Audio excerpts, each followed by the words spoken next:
accessibility and inclusion, tonight's presentation features live cart and captioning accessibility services. Support for open captioning is provided in part by TDF. You may access the captions using a smartphone device with the link in your program, or for those of you watching at home, at the URL displayed at this time. And now, welcome to the launch of the 16th season of New York Theater Barn's award-winning New Work series. I'm Joe Barros, and I'm the Artistic Director of New York Theater Barn.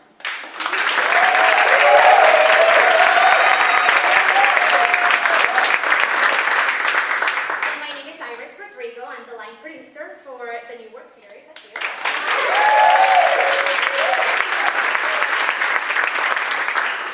Tonight, we are live with an intimate audience here at the Robert Moss Theater in downtown New York City, but we're also joined by a virtual global audience.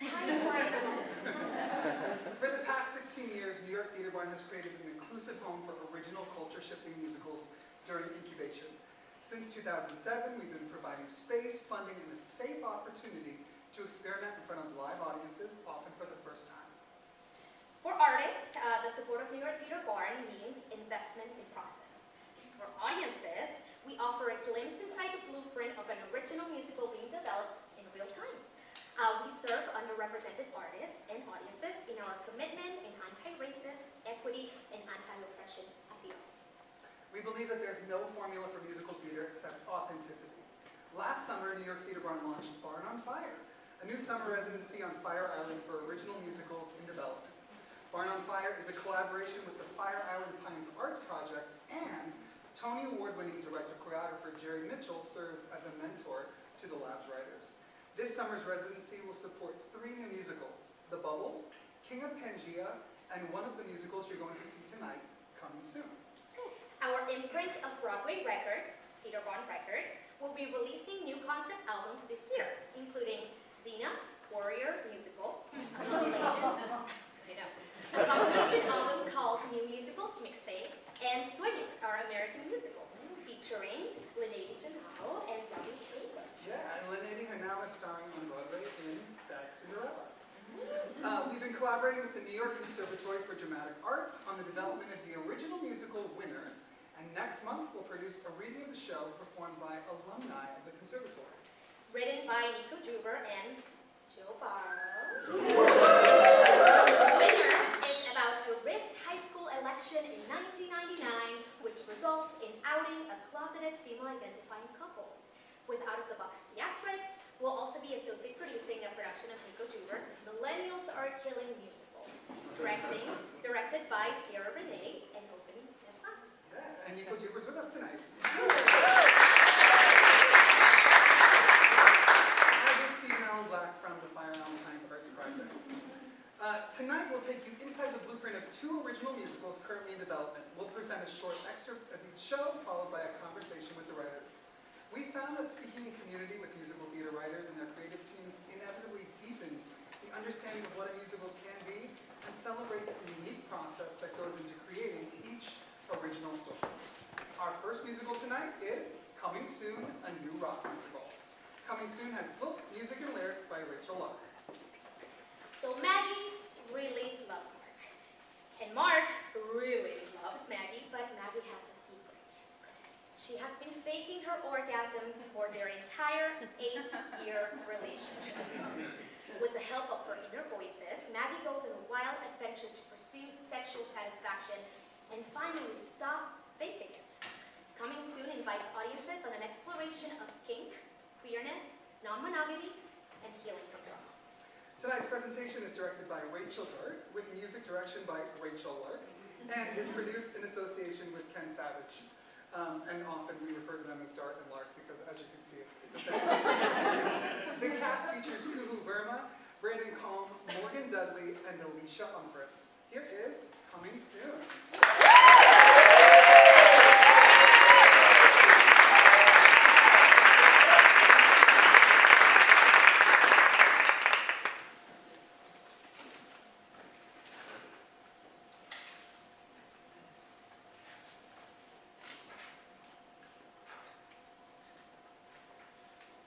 Maggie and Mark have been together for 8 years, and Maggie knows that she should probably tell Mark she's been faking, but she feels she has time.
time? For 8 years? He lied to me. No. I wasn't lying. I was doing what I had to do for you. What you had to? I forced you? No, that's not what I'm saying. But what we're doing isn't working, and not for me. Well, whose fault is that, Maggie? God, I feel like a fucking idiot. Why are you getting so mad? Because I'm hurt, Maggie. This hurts. Okay, well, I'm hurting too. Oh, how is this my fault? Maybe because when you're ready to have sex, you just go for it, and then 4 minutes later, we're done. What? No, first of all, it wasn't 4 minutes. At least 20. 20 minutes of what? I can't believe that I'm saying this for real. I faked a love. I know it's gonna be hard for us to deal. This is a lie, but I gotta say what I've been holding in, 'cause I know in my heart I want so much more than I'm getting. And I'm not saying it's bad, it's fine. I don't want to complain, I'm not trying to whine. You're really sweet, you do everything right. But sometimes I want to get it over with. So baby, I lie.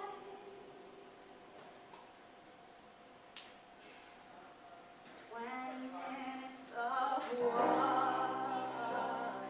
Now it's all out there in the open, and I'm feeling small. You're always so nice, I don't know how to say, it just doesn't get me off. Touch me that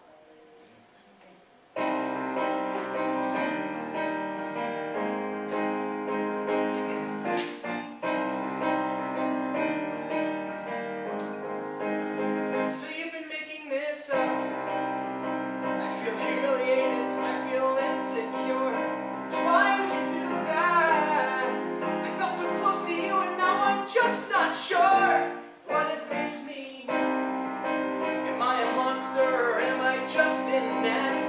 Where did it go wrong? baby, please don't get upset. I'm not getting upset. I'm getting confused. Why would you let me believe that I knew what to do? Well, I tried. Show me yourself. What do you mean? Show me yourself. I mean, How do you do it when I'm not in play? Well, I can do better if you show me the way. I'm saying. Go ahead, Maggie. I'm all ears. I'm here. I'm patient. Can't you see how patient and understanding I I've am? never had an orgasm. I've never had an orgasm. I've never had an orgasm. Why? Why? Are you saying this is my fault? No, I'm not. You're not hearing me, so let me be quite clear. I thought I was making you high. The only thing you make my body feel is fear. Fear? Did I say fear? Can't fucking beat this. Fear? Where did that come from? Why would you do this? I'm sick of being fine. Lie to me this whole time? Sick of being fine.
how to proceed, but the one thing they agree on is that Maggie should spend some time focusing on her own pleasure. The question is, how? Look, if you think you're ready for this, then we might. We can analyze the context later. Wow, that is very large. She's never used one of those. What? Never? Wait, how come you know that and I don't? Oh, because she tells me everything, because I'm not judgy. I'm not judgy. Sex work can be empowering. Oh, okay. You want to talk about this? Well, first, we need to talk about whether labor of any kind can be empowering. I mean, within a capitalist framework, we're all forced into a dehumanizing. Okay, I see. You think that forming judgments means you're judgy. Got it. Okay. Quick question for you, just so I'm tracking the latest trends. Is everything that everybody wants to do empowering now, like doing dishes, losing weight, wearing makeup? Makeup, that's a great idea. If I'm really gonna do this, I gotta get in the mood. I need to get cuter. Okay, great. Let's be cute. No. We're supposed to be focusing on how you feel, not how you look. I want you to explore your desires, Maggie, not your makeup. Wearing lipstick is not an act of liberation. God, Leslie, why does everything Maggie does have to be on behalf of all women everywhere? She's just trying to enjoy herself. And maybe the pressure of ending structural oppression isn't exactly the biggest turn on. She's just conforming to conventional beauty standards.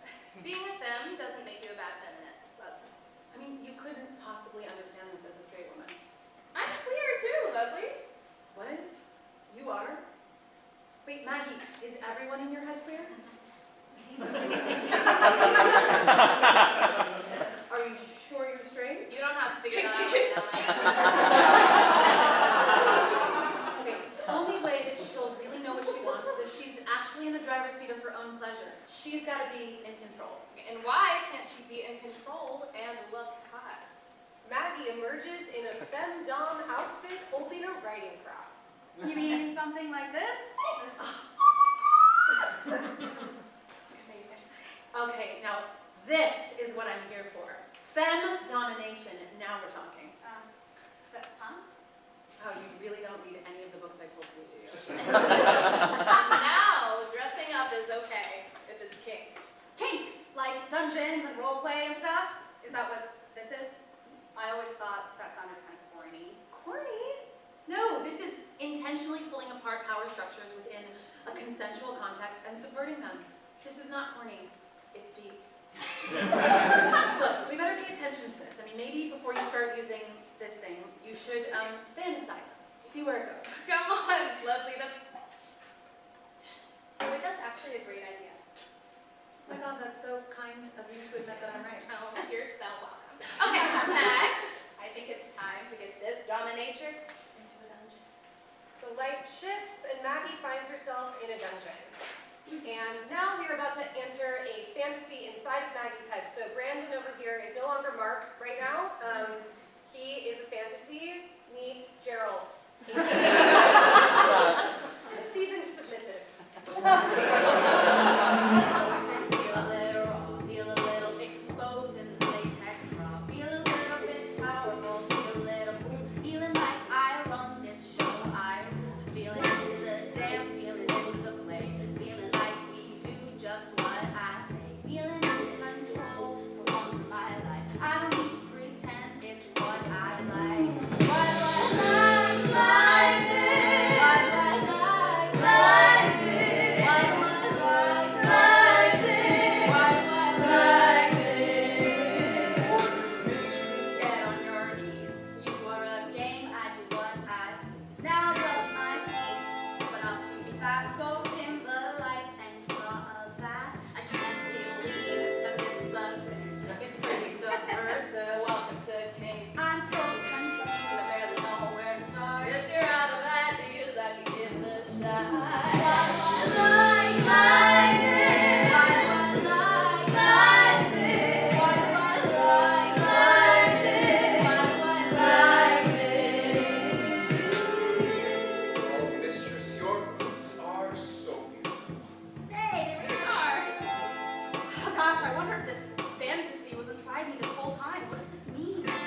Oh, safe words. It's a powerful tool.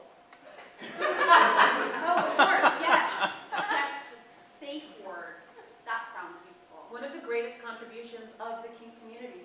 So I'm really enjoying your tone when you're ordering me around over here, and you look incredible. This whole scene is really working for me, but you seem a little distracted, and that just kind of pulls me out of it. I guess what I'm saying is I want to be objectified, but not ignored. You know what I mean? Yes, yes, of course. I'm so sorry. Hey, it's completely okay. Thank you so much for allowing me to pause the scene to communicate. And maybe, you know, as we keep playing, if I could just pipe up if I feel like I lost your focus, and then you could go right back to degrading me, that'll make me feel super grounded. Yes, that's very clear. Well, I'm ready to dive back into the art. I'll just go drive you back. Forget the bath. Tell me, what do you need? I want your body next to me. Come over here now. Should I crawl or walk? Did I tell you that you could talk? May I talk? You may. Touch my lips, you can touch my cheek. Can I touch your head? You fucking may. Holy shit, I think a girl's getting laid.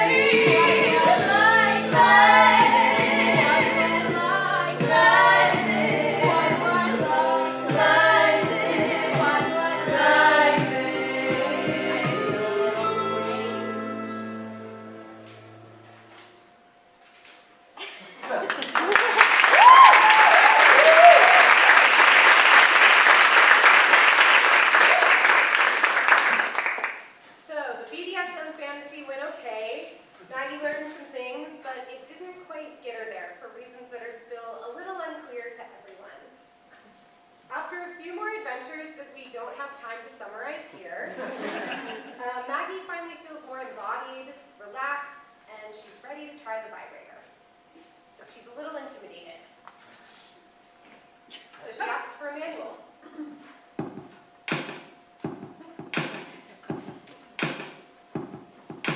First, I should turn it on. Oh, that's super helpful.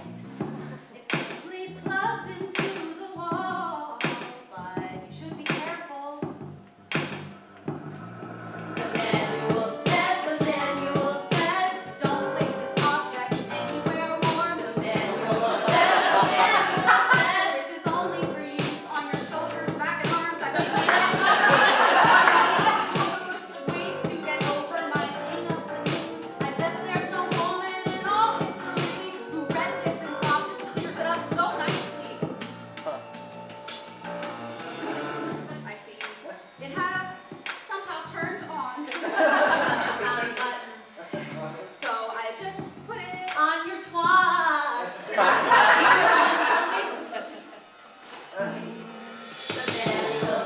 The manual says 25 minutes should be quite enough. The manual says if it ever gets wet, you must then turn it off. That doesn't make any sense. That's downright confusing. Matt, stop talking. You're stalling. You're snoozing. Well, I guess now that I got it working okay, it's time to lay down. I don't have all day. Oh, I see. To have somehow turned on. It can't be this easy.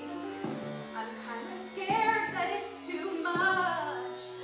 Should I be breathing? This is pretty cool. If I'm being honest, the words are becoming increasingly hard. It's feeling so feeling so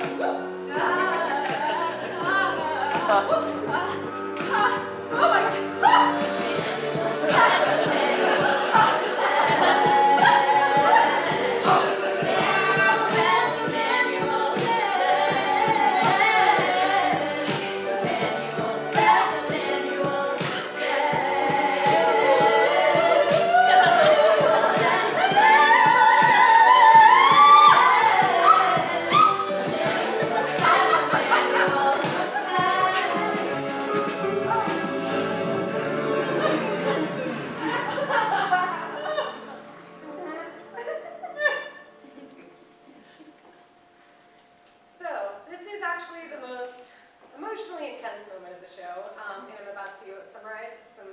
shit, so take care of yourselves. When this final experiment also doesn't work, Maggie faces the fact that what's going on here isn't just a sexual hang-up. She's actually getting triggered, and she reveals to Andy and Leslie a truth that is so painful, she's managed to hide it even from parts of herself. The truth is that when she was in high school, she was sexually assaulted and had an orgasm during the experience. That confusing response led her to blame herself for the assault and feel betrayed by her own body. And it turned arousal itself into a trigger. Andy and Leslie now understand that their work isn't just about helping Maggie find solutions and experiments. But first, they need to help her forgive herself and trust her body again.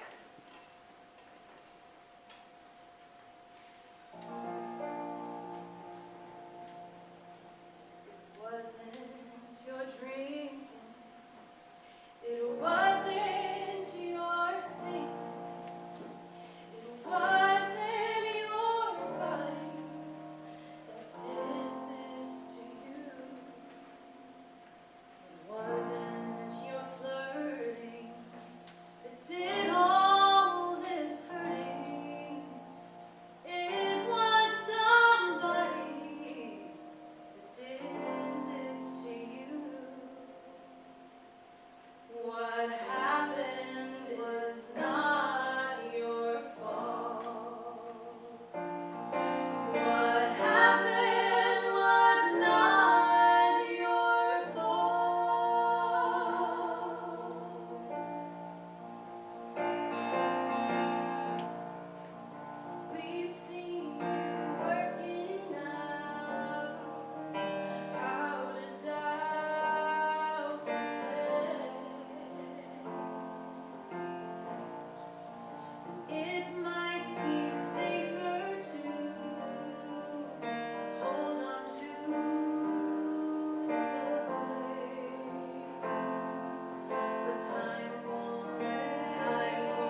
So now that Maggie's had a number of breakthroughs, she feels she's ready to patch things up with Mark. The move that Andy and Leslie find a little bit premature, but she's committed nonetheless. When Mark returns, Maggie attempts to make up, and after a healthy amount of processing, they try, finally, to have good sex.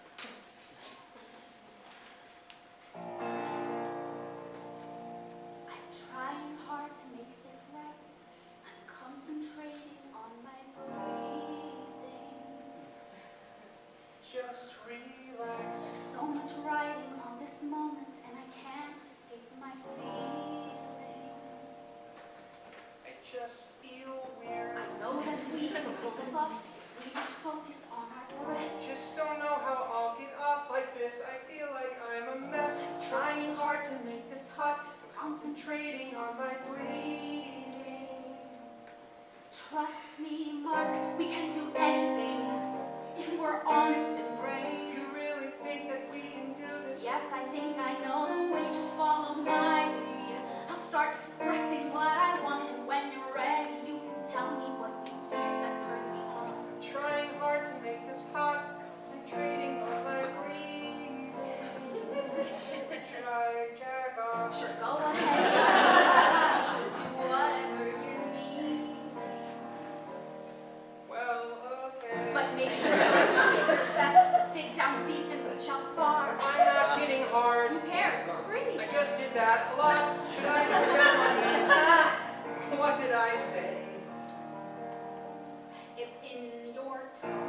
That ego tone, that irritating, ego-driven tone. Well, what else should I say? Would you like to be simply left alone? I'm trying hard to make this hot. I'm concentrating on my breathing.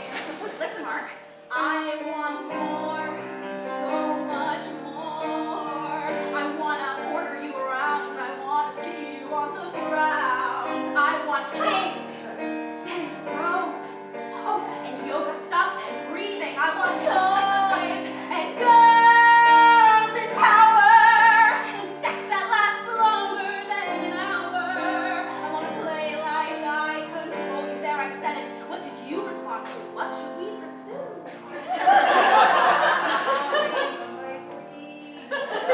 Good, that's great. But you haven't said one thing that I find even slightly that appealing. That's okay. How about you go, Mark, and tell me what it is. What do you want? Don't try to get it right. Just let it flow. It just might hit the mark. Say what's on my mind. Yes, baby, be honest. I want to make you come. I want to be the thing you need. I want to know that I complete you and I always can succeed. I want to fuck you with me on top and you right there. I want to see you come and kiss your neck and maybe throw your hair. I want to feel good. I want to be less confused. I want to know that you will always love me. I'm the one you choose. I want to marry you. I want to know that I belong. I've done everything I could. I even wrote you a love song. Trying hard to make this hot, but I don't know if I can do that. Maggie, let's give up. But I don't want to, Mark. We just have to keep working. Don't just get sad. Maggie, wait. No, you ain't, Mark. I've worked too hard. This has an arc. We've got a job. I can't get Well, hard. that's okay. We'll think of something. There's no What way. do you mean? Of course there I'm is. sorry, it's just how I'm feeling. You know what, Mark? Just fuck off. I'm fucking sick of this. Oh, look, you finally come I'm clean. sick of working on your weird dick hang-ups and on what they mean. My dick's not weird. You sure? Seems pretty weird to me. I'm doing everything I can and all you want is me faking. No!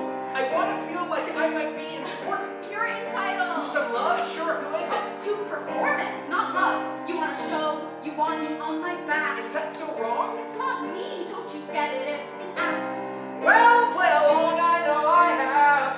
Don't you dare try to blame me I for never what you said saw. that. Yes, you did, just admit. I don't just do what you I demand. want much more than your weird dick can ever. My dick's not weird.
any of the same things. No. No. Not at all. We are like totally incompatible.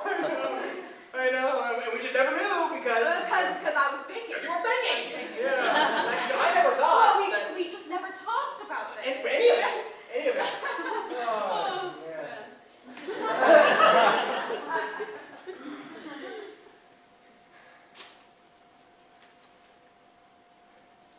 We're breaking up, huh? Yeah.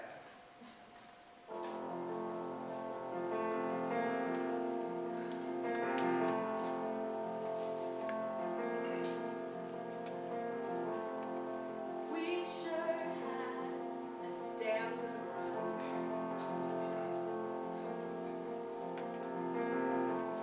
We grew together, we had fun.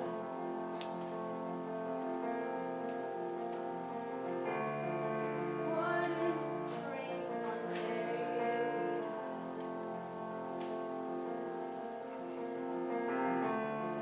For now, that feels less sad.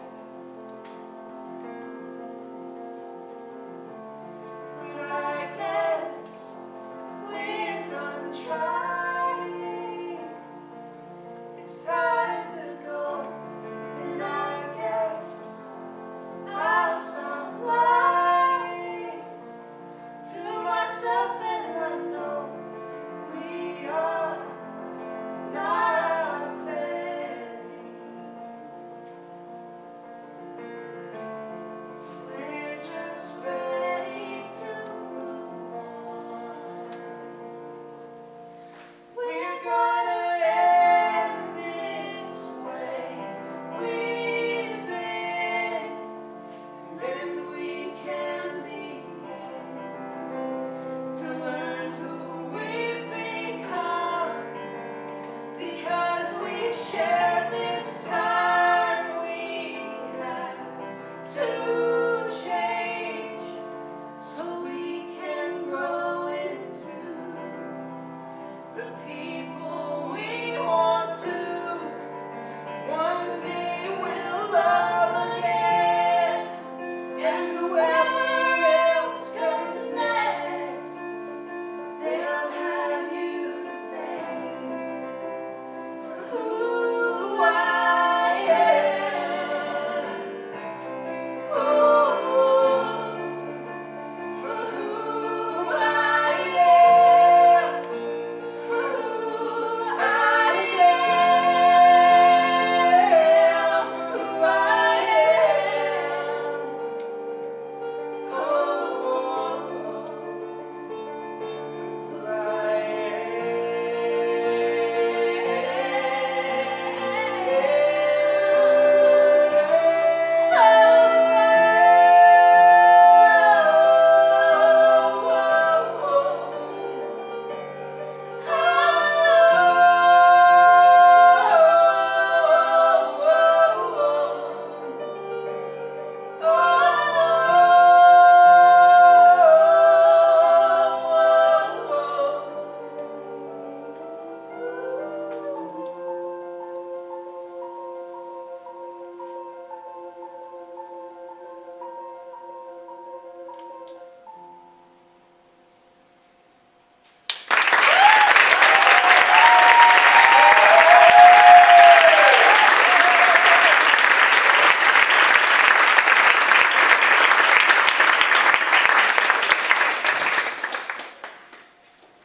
So Mark and Maggie say a bittersweet goodbye. Andy and Leslie rush in to comfort Maggie.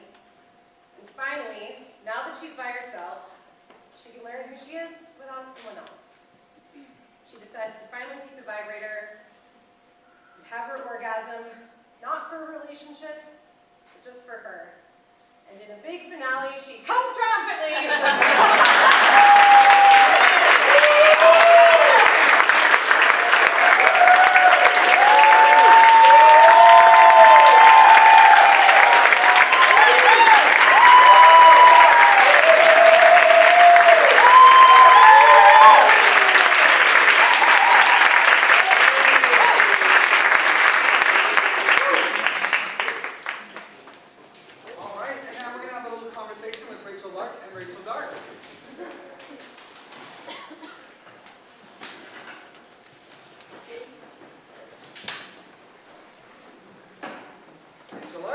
Rachel Dart.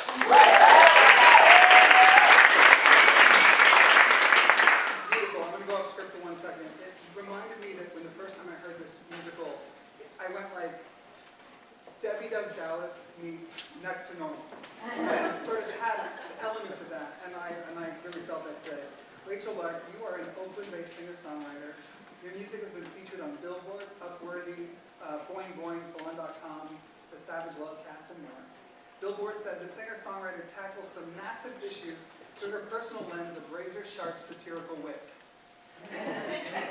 Broadcast Stewart said, in her elegant expressions of pleasure, suffering, and social upheaval, Rachel Lark shows us a reflection of ourselves that we haven't yet earned in therapy.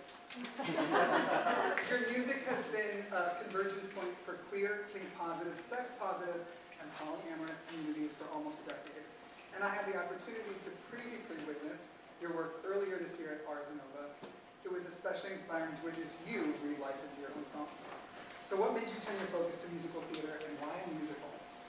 So I started as a singer-songwriter, and I just started making shows that were more and more elaborate. I felt like I wanted to take audiences on a really long emotional journey, and I was finding that the sort of rock club bar environment wasn't quite working. I was having to like do a lot of coaxing people in, and eventually I was like, I should do this in a theater. And people can really, that's what you sign up for, I think, in theater. It's like, you get on the roller coaster and, put the safety in, and you know that you'll be landed safely at the end, and you buy in throughout the duration of that process. And so I basically just started, I originally thought this was going to be sort of song to song, maybe a little dialogue in between, like how hard could it be, I'll write this in 6 months, like that'll just be a show that I produce on my own. And pretty soon into the process, when I started working with Rachel Dart, like we really started fleshing out the story, and I started to understand how far I wanted to go with the story. And that's when I was like, okay, I'm really going to give this story everything I have and make it into a full-fledged, fully produced musical. And that was 6 years ago, and we're still working on it. I love that you wanted to get so far away from this sort of band world into a musical, but I feel like when I see you performing with your band, there's sort of a nakedness and a rawness that sort of translates into this musical, which makes it feel less musical theater-y, which I think is really also special.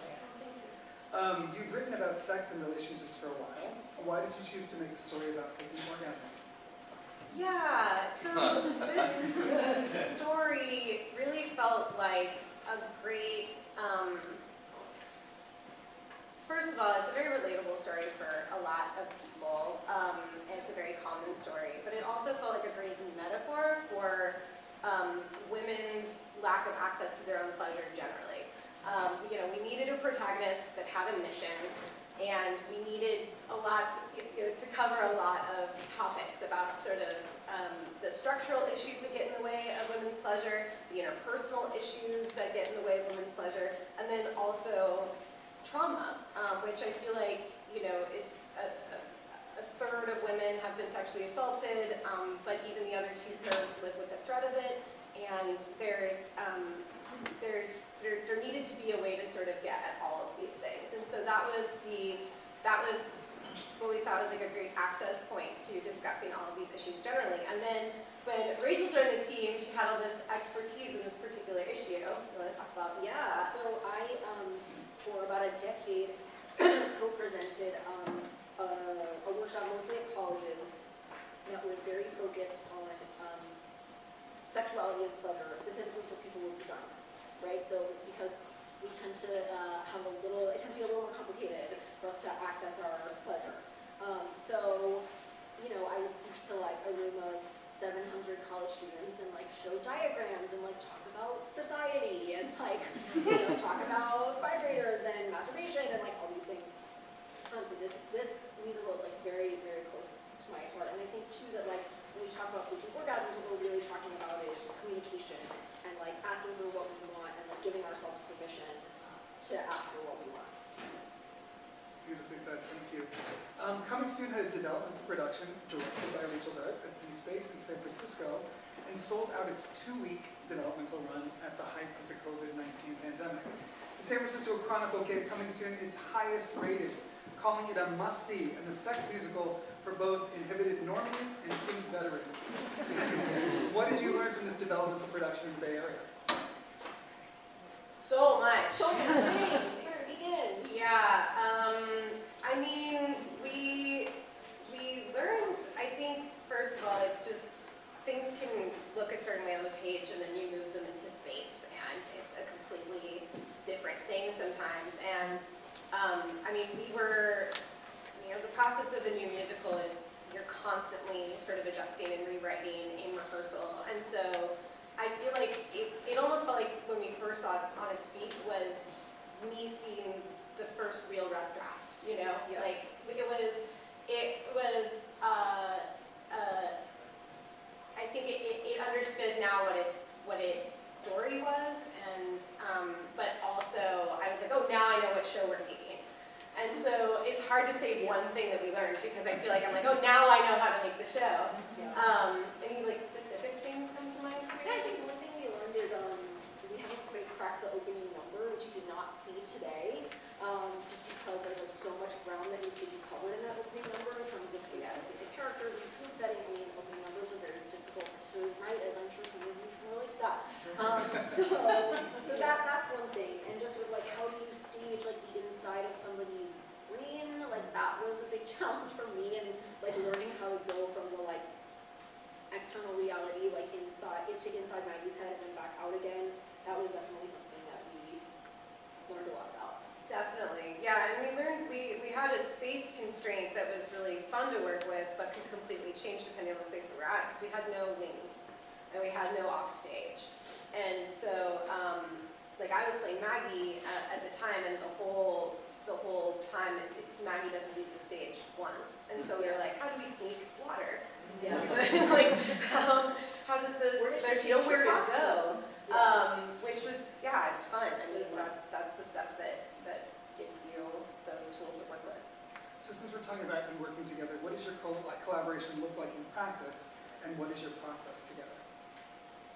What a great question. Yeah, I feel like we've settled into a process where, I mean, Rachel's really been with this project since the beginning, when it was literally just a couple of voice memo, like, song ideas. And so, you know, usually we'll come together, we'll have some intense sort of focused time together. Rachel's an amazing note giver.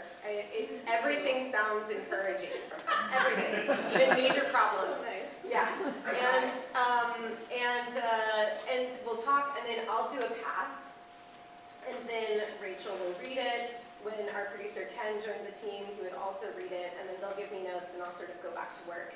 And we've established so much trust that, you know, it's definitely, like, if somebody has an issue with something, it's real. It's gotta be addressed, and especially if both Rachel and Ken are having the same question, I'm like, okay, this is real. I can't just ignore that. So yeah, we just go back and forth that way, and Rachel's always sort of at the ready to give me There's a heavy dramaturgical component at this point, and that was also part of why it was so exciting to direct this production in San Francisco, because we've been just like on the page for almost a little, and then COVID happened, as you might remember.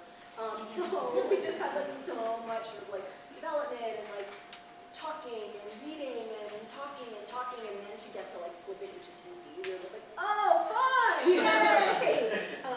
But yeah, so a lot of sort of like, what is this story? And like you were saying before, what is the story that we're telling? And like, one thing, the question maybe that I asked Rachel more than any others, I'm like, okay, well, what are the characters' point of view and what's the show's point of view, and how do we like make it clear that when they diverge from each other, right? So, you know, fun stuff like that. Dramaturgy. Awesome. And you had mentioned one of your producers, Ken Savage. I just wanted to shout him out. Yeah, he's sick. Hi, He can't be Ken. here. Hi, Ken. He's watching the live stream. Don't feel bad for him too much. He's in wine country. Yeah. But he had shows that he's working on. And this one excited me immediately because I said, I've never seen that on stage in a musical, so I can't wait to see what that is. So here's the last question. I mentioned Coming Soon is included in Barn on Fire this summer on Fire Island. What are you looking forward to in regards to that experience? Because you'll both be there. I'm looking forward to some focused time where we're not in a production process. Rachel and I we've done a lot of stuff remotely. I'm based in California. She's based here in New York. And we usually are, working and revving up because there's something that we're about to present and something that we're about to do. And, there is a presentation at the end of it, but the idea that we don't have to, be in a full production process and we can just have this focused time to really dig into the book. That's what we really want to focus on during this residency, is the book. Yeah, I think one thing we're both very good at is banging things out on a deadline. But one thing that I personally am not great at is marinating and noodling on things and wondering. And so I hope to do a lot of that in our time frame. Exactly. We were talking about we did that, Yeah, and allowing ourselves time to go down some rabbit holes that we might not actually end up using just to go down them. We've never really had time to do that. Very So, exciting. Cool. yeah, thank you for having us. I can't wait to do this on the island. It's so fun. Give it up for Rachel Larkin.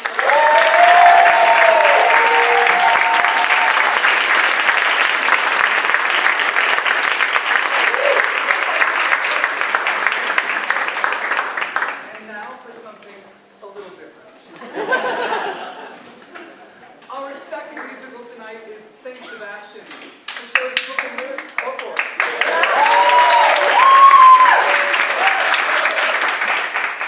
The show's book and lyrics are by Sean McCabe and music by Jimmy Kim. Saint Sebastian is a queer coming-of-age musical comedy set over Easter weekend on a Christian retreat farm for low-income families. It's a story about socioeconomic privilege, identity in conflict with religious tradition, and the awkwardest bits of adolescence. At the heart of the story is the relationship of Sebastian, a sheltered, naive kid whose parents own the farm, and Jamie, a housing-insecure kid staying at the farm with his single mother. Through this new friendship, Sebastian is forced to confront his faith and his identity. With help along the way from the kids at the farm, an ensemble of rowdy barn animals, and his favorite gospel group, Sister Sarah and the Second to Nuns. I kind of ruined that joke. And his favorite gospel group, Sister Sarah and the Second to Nuns. The presentation has music and direction by Mark Evans.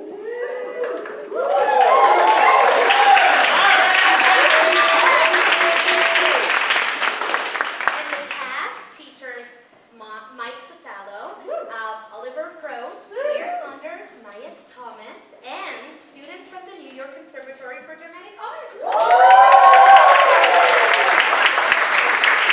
And those students are Gabriel Dawson, Isaiah Flores, Mitchell Goki, Mackenzie Good, Ruth Green, Gary Holmes, McKaylee Gale, Aiden Laurent, Savannah Majors, Haley Mizell, Janina Nervaez, Jocelyn Wade, and Mary Catherine Webb. Please enjoy Saint Sebastian.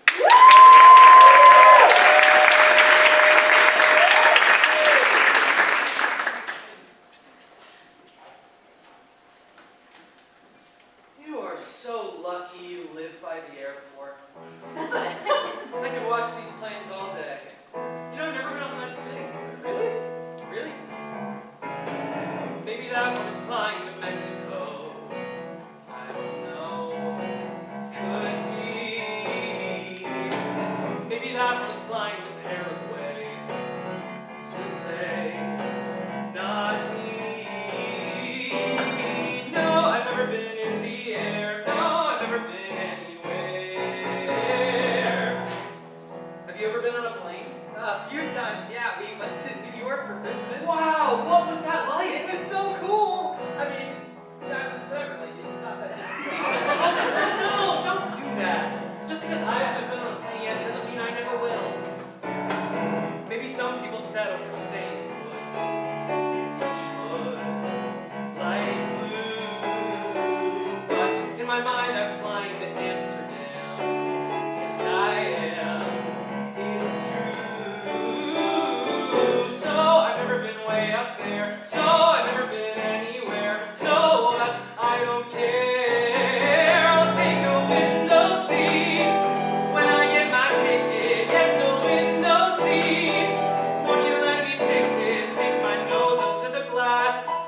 by the yellow grass and wave hello to green. I'll take a window seat. There's still so much I haven't seen. You try. What? How? Choose a random plane and make something up. There's a wrong answer. Look, there's one. Go. Maybe that one is flying to Montreal. Montreal. What? You said there's no wrong answer. Well, I lied. Okay, maybe that one is flying to Tokyo.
final number from St. Sebastian is Hallelujah High.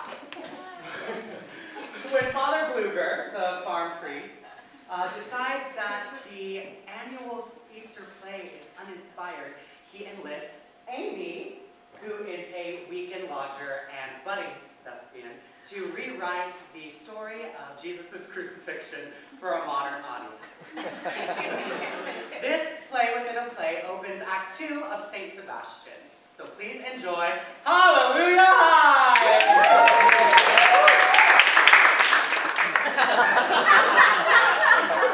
Ever since that Jesus kid transferred to Hallelujah High, things have been real crazy around here. Let's just say, It's not your average school! come on in, let me show you around. We'll start in the cafeteria. What's on the menu today?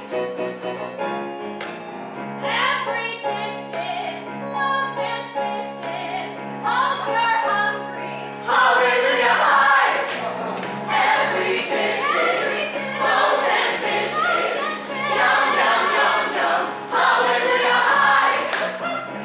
I'm parched. I'm just gonna take a drink from this water fountain.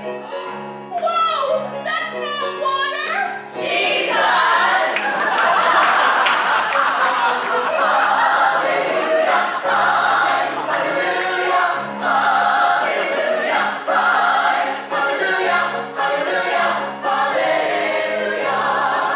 This way. There's somebody I want you to meet. I guess Jesus has been performing miracles at recess. This ninth grader says his whole life was changed after Jesus gave him a high five in the hallway. It's true! I had mono. Now it's gone! Thank you, Jesus. Hallelujah high. He had Yes, I did. now it's gone. Thank you, Jesus. Hallelujah high. Hallelujah high. Hallelujah. Hallelujah high. Hallelujah. Hallelujah. Hallelujah. And who am I? My name is Mary Magdalene, but you can call me Maggie. I'm known for a lot of things, most of all being the best kisser in school. And I've got a huge crush on Jesus. Well, it's the whole reason I took shop class this semester. If only he would look up and see me. And I mean the real me. Wipe the dust off. Wash the rust off. I could sparkle. Hallelujah high. Of course, not everyone is so hot on Jesus. Take the popular kids or the ex-popular kids, Anna and Kai. I don't get it. He's always wearing sandals. Ill. Ew. He needs to cut his hair. Right? Right? Ew. Ew. We used to have like tons of friends, but now our friends sit over there. We should start a rumor. Ooh. Yeah. Spread a little lie. You're bad. You're bad. Gossip travels quickly. And hallelujah. Look, here comes Principal Pontius Pilate. Hi, Principal Pilot. You need to expel the transfer kid. What? He wants to overthrow the school administration. That's not true. Expel him. No. Expel him. No. Crucify him. What? Expel him.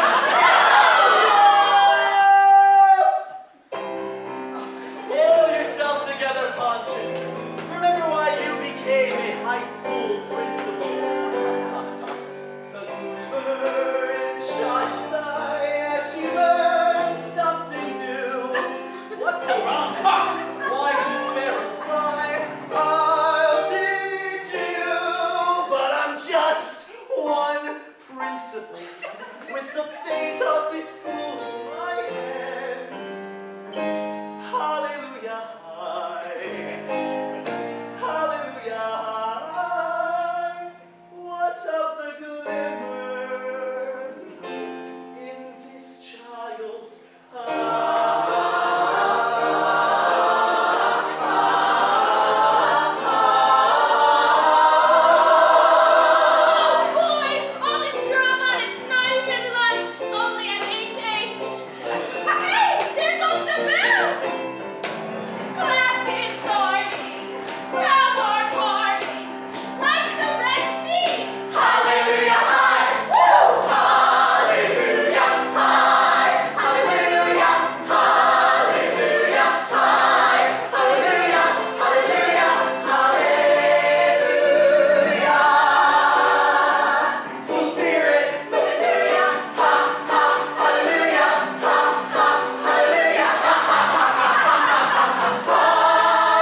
writer Ginny Kim lives in South Korea and is unable to join us tonight, but hey Ginny. You and Ginny met in NYU's graduate musical theater writing program. You love that place. And Saint Sebastian is the unique creation that became your thesis project. How did you come to collaborate in the program, and how has the show changed since it debuted in the program at NYU, where apparently here it was very well received? Yeah, it's such a great program, and they do a really good job of fostering collaboration. That's really like the backbone. So kind of everybody gets paired with everybody in the group of students you're with, and when Ginny and I were put together, we just really clicked. It was magical. We just get along incredibly well, and I'm obsessed with her music. She's an incredible composer. She's so versatile and so original. I don't know anyone who writes like her. So it was just an instant connection, and we've sort of been together since. Cool, and you did not write any of the music in this project, but you also do write music. That's right, yeah. Cool. In popular culture and in Roman Catholicism, just, I just know these things. Saint Sebastian is the patron saint of archers and athletes and of those who desire a saintly death. Saint Sebastian has also been called history's first gay icon and the patron saint of homosexuals, as he was an early Christian martyr. How did you come up with the title, and is the show at all based on the biblical story of Saint Sebastian? No, it's not at all based on the biblical story of Saint Sebastian. But I was doing a little bit of research. I sort of was interested in him as a figure for some time, and I learned that the reason he's considered a gay icon is because I guess classical painters who were probably gay would love painting this half-naked man tied to a tree, and they sort of got away with it because it was for God, So kind of interesting, and we brought a little bit of that into the story. So Sebastian actually draws a lot of his sort of innermost deviant sexual thoughts in a sketch pad that later ends up in the hands of his parents, which is not so good for him. So we sort of brought that in. And the character, the real Saint Sebastian, does make an appearance late in Act 2 as sort of an apparition when Sebastian is at his lowest point. So yeah, those are the connections to that. Cool. What is it like to collaborate with Ginny, especially from in such a long distance situation? Yeah, it's hard. It's a lot harder than when we were in the same city. I think a lot of people who right here in the room and collaborate know that there's something about being in a space together that's really special. So it's been challenging while she's away.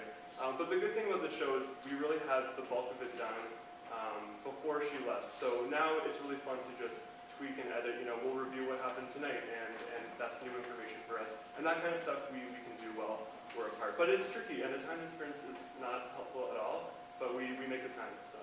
Cool. So I had the opportunity of directing and choreographing and working with my students on this material earlier this year, and we did a lot of new musicals in all 3 of the classes. This is just one of the classes. It was called The Musicals of Tomorrow. But instantly, this class was really excited about this material. And our audience, like you, who saw them perform in January, were electric for this material. It was just really thrilling. So what has it been like to see different actors play the roles? Like tonight was, one of our actors, one of the student actors, sang "Kids Are Kissing" in that presentation, and also "Window Seat," which is a song I love. So this is my first time actually hearing other people. What has it been like for you? Oh my God, it's such a blessing.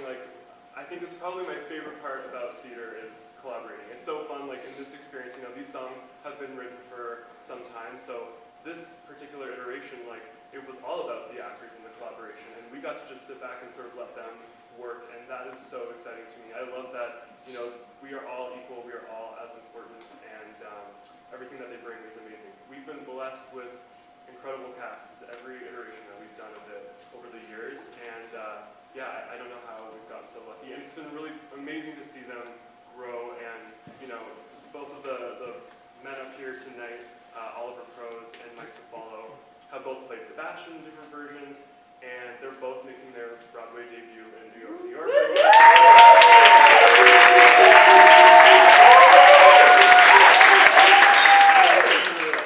Well, thank you to them for being here tonight. Everybody who's in the Broadway show, because that's a lot of work, and this is their night off, so thanks for sharing with us. Lastly, last question, what's next for Saint Sebastian? Oh my gosh, great question, Joe. We are continuing. I want all the details. We open at the Majestic on Friday. We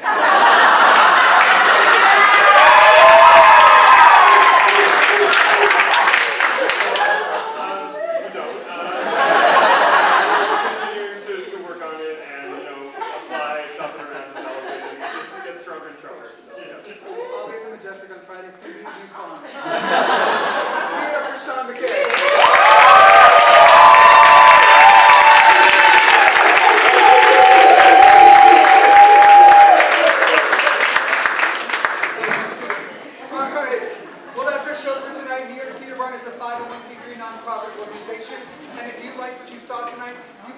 by text. The number to give is 631-710-NYTV. That's 631-710-6982.